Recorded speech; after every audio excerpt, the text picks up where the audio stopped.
lesser responsibility.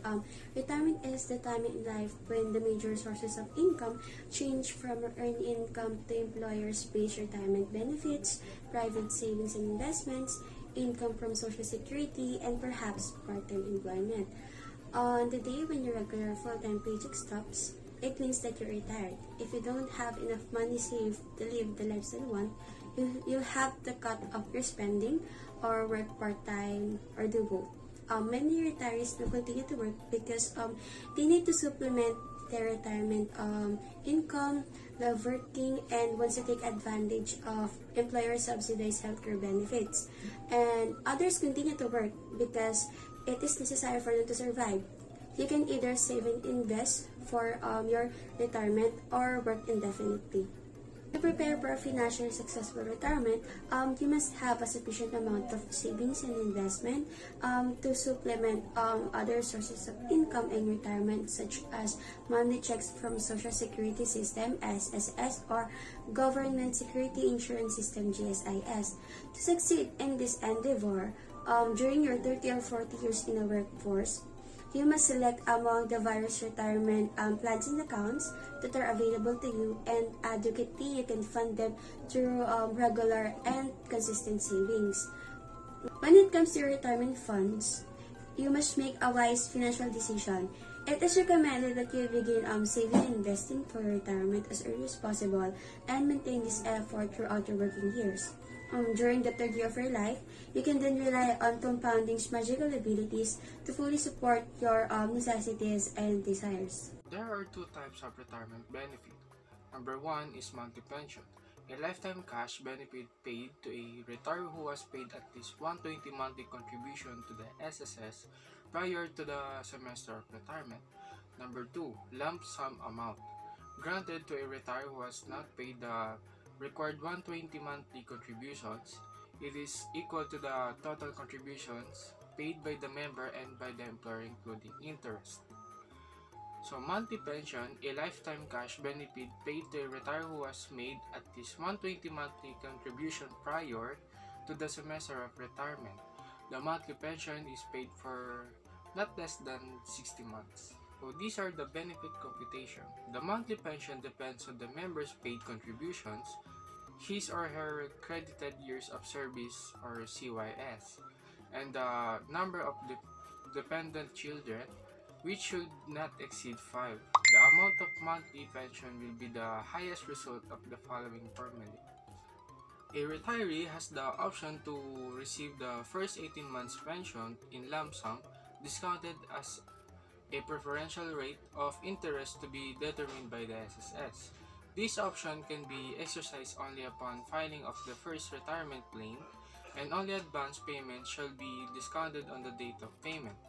The dependent's pension and 13-month pension are excluded from the advance 18 months pension. Will be higher of the following. Number 1. The monthly pension computed at the earliest time the member could have retired had he been separate from employment or ceased to be self-employed, plus all adjustments. Number 2. The monthly pension computed at the time when the member actually retires.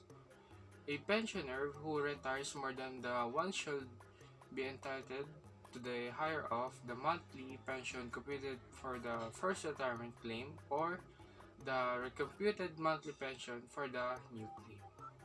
The other benefits is that the other retiree is entitled to a 13-month pension that payable every month of December.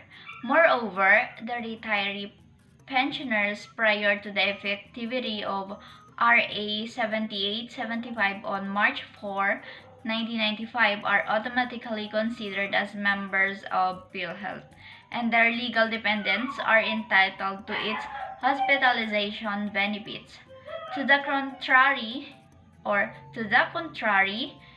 retirees effective March 4, 1995 up to the present will be entitled to hospitalization benefits under PhilHealth only if they have contributed 120 monthly Medicare contributions which start on and or which start in 1972 when the Medical Care Act of 1969 started implementation. Who are the dependents?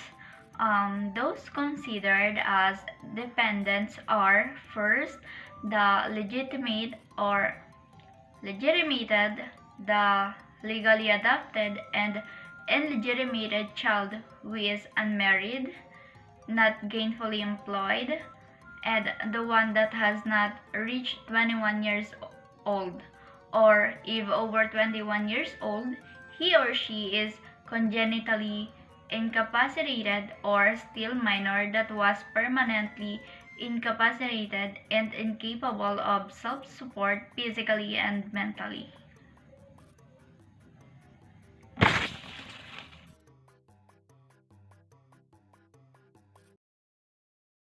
Benefit payment. The monthly pension is paid through the designated bank account opened by the member under the SSS Pensioners Remittance Through Bank Program. This became mandatory effective since September 1, 1993.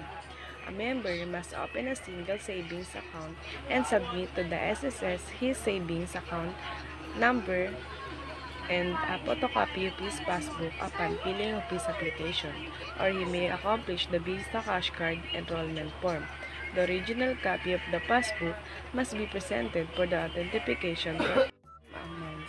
To qualify for lump sum retirement benefit, a member need at least 55 to 60 years old if an underground mine worker. For optional retirement, 60 to 65 years old underground mine worker. For technical retirement and has paid less than 120 monthly contributions shall be given the option to continue paying the contribution as BM to complete the 120 months to avail the full benefits through monthly pension.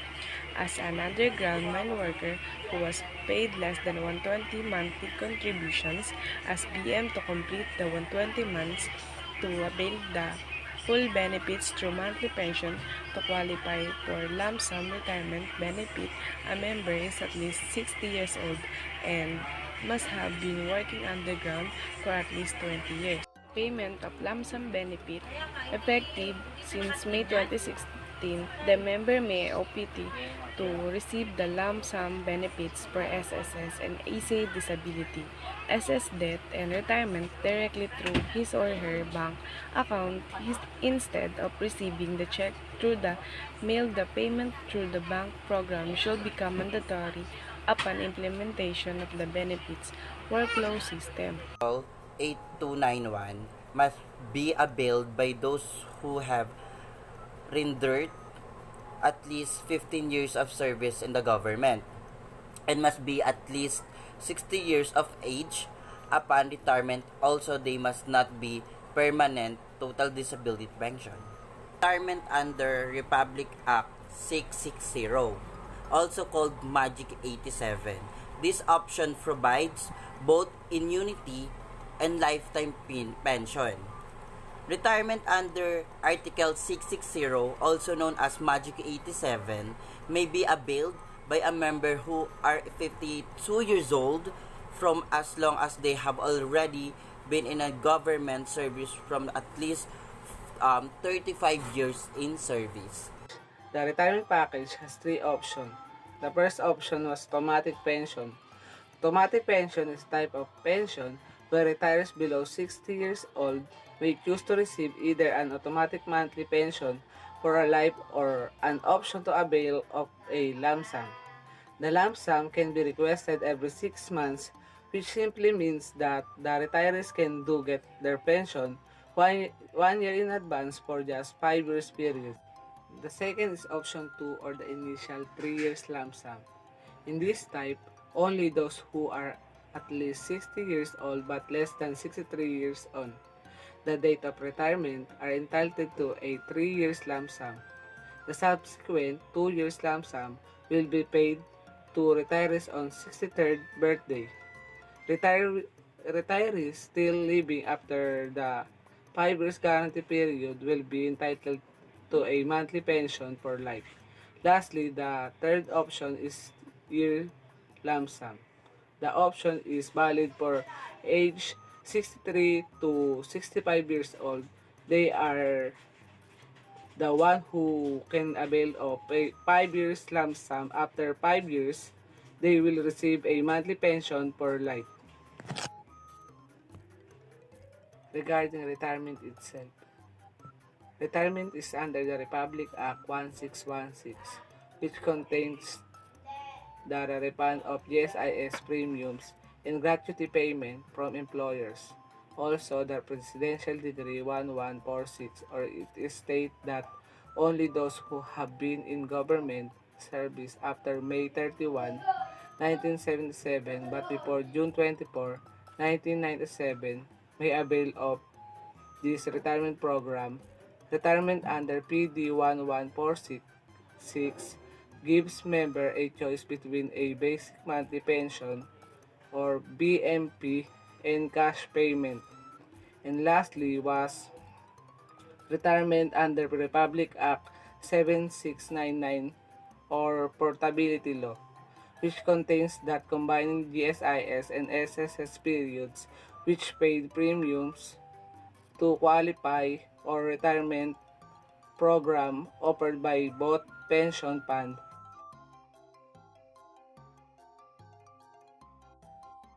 PERA contributions invested.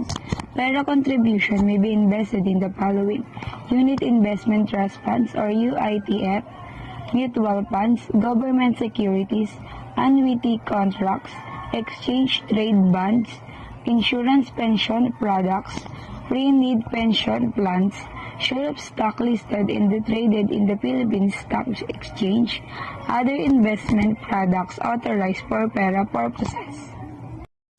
When you can withdraw your PERA investment, you can withdraw your PERA tax-exempt PERA contribution when you meet the 55 and 5 rules, meaning you've reached 55 years old, contributed for at least 5 years. The amount can be paid either the lump sum or monthly pension for a lifetime or a certain period. Why should you invest in PERA? Compared to regular savings account and time deposits, PERA yields higher return because it provides tax exemptions on investment income and allows investors to choose investment products that fit to their needs and risk appetite. Ability to choose PERA investment products. Unlike with GSIS, SSS, and Pag-ibig contributions, you have to control over where to invest your money as a PERA contributor. You can choose to grow your retirement savings in different PERA investment products that suit your risk profile, whether it's conservative, moderate, and aggressive. Young investors in their 20s or 30s, for example, can beat inflation and maximize their return by putting their money in high-risk investment vehicles such as a PERA equity fund. Those with conservative to moderate risk appetite for a PERA money market fund or a PERA bond fund. The disadvantage of PERA investment risk. Like other investment types, PERA comes with a certain risk depending on your choosing investment products. For example, investing in a PERA equity fund exposes the investors to usual risks for a stock investment, like the fluctuating stock prices. The specific risks associated with your PERA investment products will be explained to you when you open a PERA account. Make sure to understand the risk before you sign on the dotted line. How to invest in PERA? To start your PERA investment, you need to open a PERA account through an administrator. BSP has accredited only 2 banks, which is BDO and BPI. These are the steps for opening PERA account. Visit a BDO branches where PERA is available. But first, you need to ask the bank to ask where branches you can go to open an account. If you're applying at BPI, you must fill out the application form, a client suitability assessment, and all other PERA documents. Submit the PERA account opening requirements. BDO PERA opening requirements: a BDO savings or current account, photocopy of 2 valid IDs, latest income tax return, and attendance of BDO PERA seminar.